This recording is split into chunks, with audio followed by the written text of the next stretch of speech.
Hello, in this video I want to show you how to hide Instagram followers list.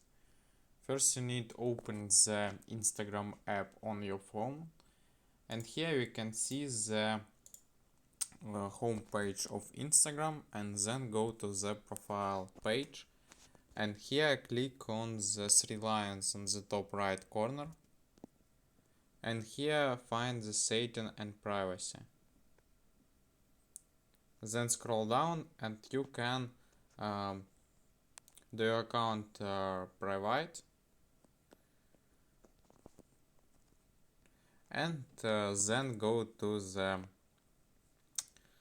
scroll down and find the um, restricted, and here you can add here some peoples, and that's all for today.